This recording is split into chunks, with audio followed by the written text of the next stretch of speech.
Daniel Shirias ရဲ့ Who Say You Can You Do ဆိုတဲ့ဒီစာအုပ်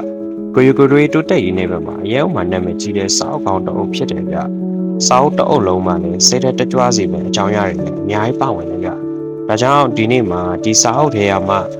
မှတ်သားဖွဲ့ရာအနှစ်ချုပ်လေးကိုကျွန်တော် note လေးထုတ်ပြီးတော့ပြပြပေးရှင်းပါတယ်ဗျ။ဆိုတော့စလိုက်ရအောင်နံပါတ်1မင်းရဲ့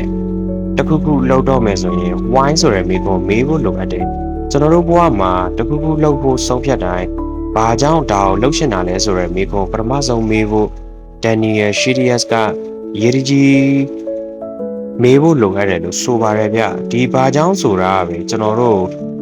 မိခဲမိဆိုင်လို့တောင်းလောင်စေမယ့်အရာဖြစ်ပါတယ်ဗျနံပါတ်1ကိုပြန်မေးရမယ့်မိခွန်များငါဘာကိုယုံကြည်နေမိလဲဒီယုံကြည်မှုတွေကငါ့ကိုအကျိုးပြုနေသလားဒါမှမဟုတ်ငါ့ကိုနှောင့်နှေးစေသလားဒီစာအုပ်ကကျွန်တော်တို့ကိုမေးခွန်းတွေအများကြီးမေးခိုင်းတယ်ဗျကိုမေးမြန်းရှင်းရကိုရီကိုတွေတက်တက်မှုရဲ့ပထမဆုံးရှေ့လန်းတလန်းဖြစ်တယ်ဗျနံပါတ်3အတွေးတွေရဲ့ဆာ The Power of Thought ကျွန်တော်တို့ရဲ့အတွေးတိုင်းဟာကျွန်တော်တို့ရဲ့အနာဂတ်ကိုစောင့်လုံးနေတဲ့အုပ်ရှက်တစ်ချက်စီပဲဗျမရအောင်မလုံးနိုင်ဘူးဆိုတဲ့အတွေးတွေကိုငါလုံးနိုင်တယ်ငါဖြစ်အောင်လုပ်မယ်ဆိုတဲ့အတွေးတွေနဲ့အစားထိုးလိုက်ရင်ဘဝပြောင်းလဲသွားတာကိုသတိထားမိလာမှာလိမ့်မယ်ဗျနံပါတ်4ဖပေါက်မရှိရဘူးလို့ထင်ရတဲ့နေ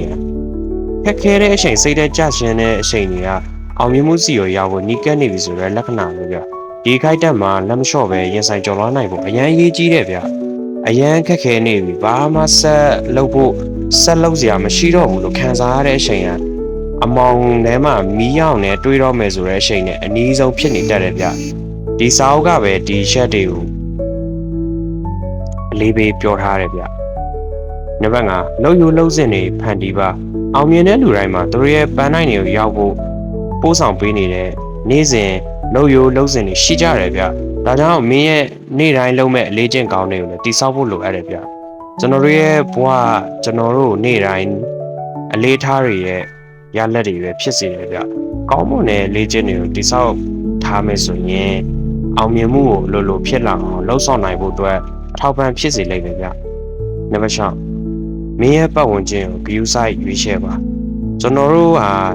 အမြဲတမ်းပေါင်းတင်နေတဲ့လူ9ယောက်ရဲ့ပြန်များတူတယ်ဆိုတော့ဆိုရိုးစကားရှိတယ်ဗျဒီဆောင်ကိုယ့်ရဲ့ပန်းနိုင်ကိုအထောက်အကူဖြစ်စေမယ့်ပတ်ဝန်းတမင်တကာဖန်တီးထားဖို့အကြံပေးထားတယ်ဗျနံပါတ်9လက်တွေ့လှုပ်ဆောင်ခြင်းဒီအရန်ရေးကြီးရဗျအတွေးနဲ့အကြံစီတွေနဲ့ပဲရှိနေရုံနဲ့မလုံလောက်ဘူးတကယ်လို့ကိုကကြောက်နေမယ်ဆိုရင်တေချာမသိရင်နောက်မှာပထမဆုံးရှိစတင်ဖို့အရင်ရေးကြည့်တယ်ဗျဒီစာရဲ့နောက်ဆုံးပိတ်သင်ခန်းစာကတော့စလုပ်ပါပြီးတော့ဘလောက်ပဲကြောက်ဘလောက်ပဲမသိ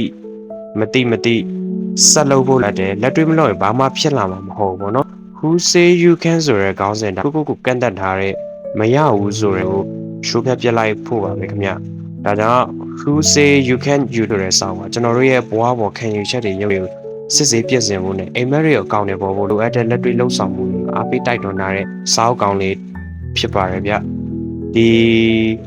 ပေကိုလည်းမင်းရဲ့ဘဝမှာလိုအပ်တယ်လို့အသုံးနိုင်မယ်လို့ယုံကြည်ပါတယ်ကျေးဇူးအများကြီးတင်ပါတယ်ကျွန်တော်ကတော့မင်းထပ်ပါ